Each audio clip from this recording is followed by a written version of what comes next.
நம்ம ராஜராஜ சோழனை பற்றி படிச்சிருக்கோம் தமிழினத்தில். அதுக்கு பிறகு நாம வாழ்ந்த காலத்தில் நம்ம பார்த்தது, கண்கூடா பார்த்தது வந்து நம்ம போராளிகள் தான், தமிழீழ விடுதலை போராளிகள் தான். இது உலகமறிந்த உண்மை. ஆனால் அவங்களுடைய அர்ப்பணிப்பு, அவங்களுடைய தியாகங்கள், அவங்களுடைய வீரம் எல்லாத்தையும், அந்த வரலாற்றை வந்து இன்னைக்கு வந்து இலங்கை அரசாங்கம் வந்து அதை படிப்படியாக அழிச்சிட்டாங்க.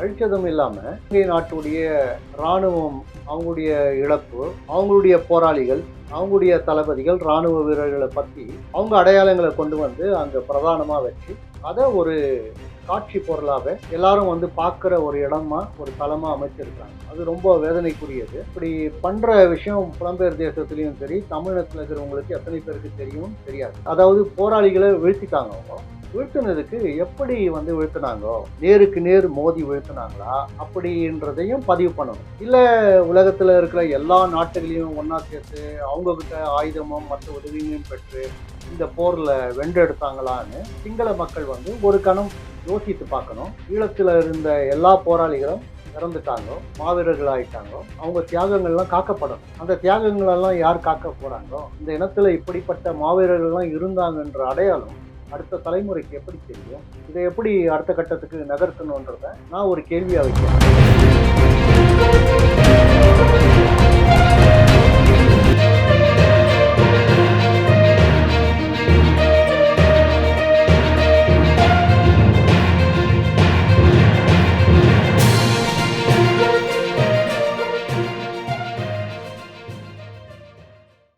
அனைவருக்கும் வணக்கம். கர்நாடக தமிழ் தொலைக்காட்சி ஊடாக தங்களை எல்லாம் சந்திப்பதில் பெருமகிழ்ச்சி அடைகிறேன். இன்னைக்கு ஒரு விஷயத்த நான் பார்த்தேன் யூடியூப்ல.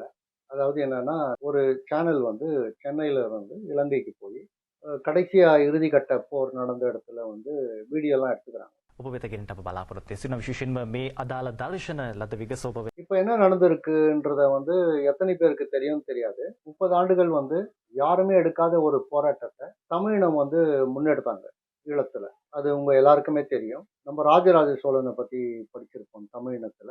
அதே மாதிரி இன்னும் பாண்டியர்களை பத்தி எல்லாம் படிச்சிருப்போம். அதுக்கு பிறகு நாம வாழ்ந்த காலத்துல நம்ம பார்த்தது, கண்கூடா பார்த்தது வந்து நம்ம போராளிகள் தான், தமிழீழ விடுதலை போராளிகள் தான். இது உலகமறிந்த உண்மை. ஆனா அவங்களுடைய அர்ப்பணிப்பு, அவங்களுடைய தியாகங்கள், அவங்களுடைய வீரம் எல்லாத்தையும், அந்த வரலாற்றை வந்து இன்னைக்கு வந்து இலங்கை அரசாங்கம் வந்து அதை முழுசா அழிச்சதும் இல்லாம, இப்போ அவங்களுடைய, அதாவது இலங்கை நாட்டுடைய இராணுவம், அவங்களுடைய இழப்பு, அவங்களுடைய போராளிகள், அவங்களுடைய தளபதிகள், இராணுவ வீரர்களை பத்தி துதி பாடுற மாதிரி, போற்றுற மாதிரி அவங்க தியாகங்களையும் அவங்க அடையாளங்களை கொண்டு வந்து அங்க பிரதானமா வச்சு அதை ஒரு காட்சி பொருளாக எல்லாரும் வந்து பார்க்குற ஒரு இடமா, ஒரு தளமா அமைச்சிருக்கிறாங்க. அது ரொம்ப வேதனைக்குரியது. அது இப்படி பண்ற விஷயம் புலம்பெயர் தேசத்துலேயும் சரி, தமிழகத்தில் இருக்கிறவங்களுக்கு எத்தனை பேருக்கு தெரியும் தெரியாது. ஏன்னா நம்முடைய வீர வரலாறு அடையாளமே அங்கதான் தொடங்கப்பட்டது. நம்ம கண்கூடா பார்த்தோம். அது இல்லாம போகுது. அது ஒண்ணுமே இல்லாம, அடையாளமே இல்லாம அந்த நாட்டு இராணுவ வீரர்களும் தளபதிகளும் தான் மிகப்பெரிய அளவுல போரிட்டாங்க அப்படின்ற ஒரு செய்தியை முன்னெடுத்து காட்டுறாங்க. இதுக்கு வந்து ஒரு சில நம்ப ஊடகங்களும் துணை போகுது. ஆனா ஒரு கேள்வியை மட்டும் அந்த மக்கள் வந்து கேட்டு பார்க்கணும். எப்படின்னா, அதாவது போராளிகளை வீழ்த்திட்டாங்க. அவங்க வீழ்த்தினதுக்கு எப்படி வந்து வீழ்த்தினாங்க, நேருக்கு நேர் மோதி வீழ்த்தினாங்களா, மரபு ரீதியா போரிட்டு வென்றார்களா அப்படின்றதையும் பதிவு பண்ணணும். இல்ல உலகத்துல இருக்கிற எல்லா நாட்டுகளையும் ஒன்னா சேர்த்து அவங்க கிட்ட ஆயுதமும் மற்ற உதவியும் பெற்று இந்த போர்ல வென்றெடுத்தாங்களான்னு சிங்கள மக்கள் வந்து ஒரு கணம் யோசித்து பார்க்கணும். இந்த மாதிரி அழிவுகள் எல்லாம் செய்துட்டு அடையாளமே இல்லாம செய்யறதுக்கு நம்ம பக்கத்துல இருந்து நாம என்ன செய்ய போறோம், நம்ம அடையாளங்களை எப்படி காக்க போறோம்? ஈழத்துல இருந்த எல்லா போராளிகளும் இறந்துட்டாங்க, மாவீரர்கள் ஆயிட்டாங்க. அவங்க தியாகங்கள்லாம் காக்கப்படணும். அந்த தியாகங்கள் எல்லாம் யார் காக்க போறாங்களோ, அவங்களுடைய வரலாற்றுகள் எல்லாம் யார் பதிவா கொண்டு வந்து நம்ம முன்னால் நிலைநிறுத்த போறாங்களோ, அந்த பதிவுகள் எல்லாம் இன்னைக்கு அடையாளமே இல்லாம போச்சுன்னா, இந்த இனத்துல இப்படிப்பட்ட மாவீரர்கள்லாம் இருந்தாங்கன்ற அடையாளம் அடுத்த தலைமுறைக்கு எப்படி தெரியும்?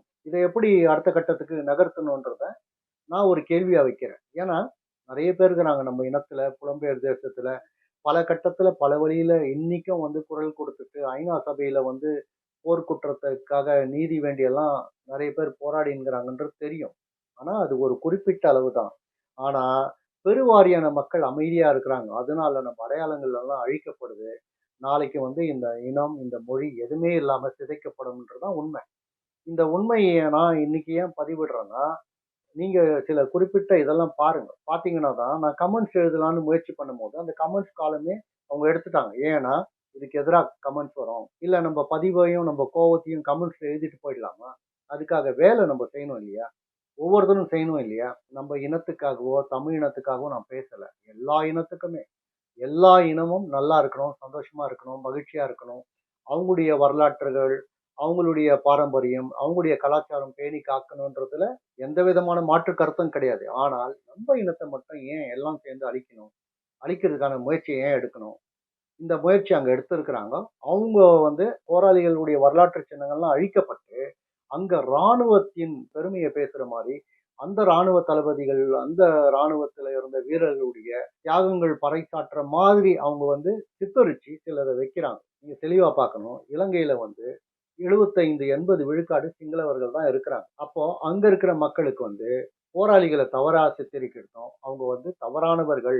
இவங்க தான் பெரிய மாவீரர்கள்னு எடுத்து சொல்றது எந்த விதத்துல நியாயம்? இதுக்கு ஏன்னா அதிகாரம் இருக்கு, பணபலம் இருக்கு, ஆட்சி அவங்க கையில இருக்கு. ஆனா இத நீங்க உணர்ந்துக்கணும். இப்படிதான் நாளைக்கு வந்து தமிழ்நாட்டுல கூட நடக்கிறதுக்கான வேலைய தொடங்கி இருக்கிறாங்க. இதுக்கான முன்னோட்டமா தான் நான் இத பேசினேன். நீங்க ஒரு குறிப்ப எடுத்து பாத்துங்க. இன்னைக்கு வட இந்தியால இருந்து 1 கோடிக்கும் மேல வந்து தென்னிந்தியாவுக்கு மக்கள் வந்துட்டாங்க. தென்னிந்தியானா தமிழ்நாட்டுக்கு மட்டும் 1 கோடி வந்திருக்கிறாங்க. அதே மாரி கர்நாடகம், ஆந்திரா இந்த மாரி மாநிலத்தில வந்து ஒரு கட்டத்தில நம்ம மேல மொழி திணிப்பு ஏற்படுத்துறதுக்கு முயற்சி செய்து, அது முடியாத பட்சத்தில, அந்த மக்களையே கொண்டு வந்து இங்க இறக்கிட்டாங்க.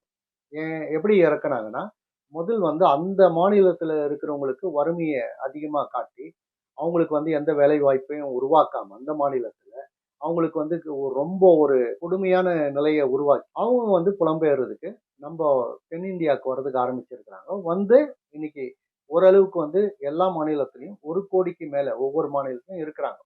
இது காலப்போக்குல என்ன ஆகும்னா, கண்டிப்பா இலங்கையில நடந்த தமிழினத்துக்கு நடந்த ஒரு கொடுமை மாரி, அந்த கொடுமை இங்கேயும் நிகழலாம் அப்படின்றத நான் ஒரு விழிப்புணர்வுக்காக சொல்றேன். இன்னைக்கு இருக்கிற இளைஞர்கள் தங்களுடைய வாழ்வாதாரத்துக்கே ஒரு போராட்ட களத்துல நிக்கிற மாரி நின்னுட்டு இருக்கிறாங்க.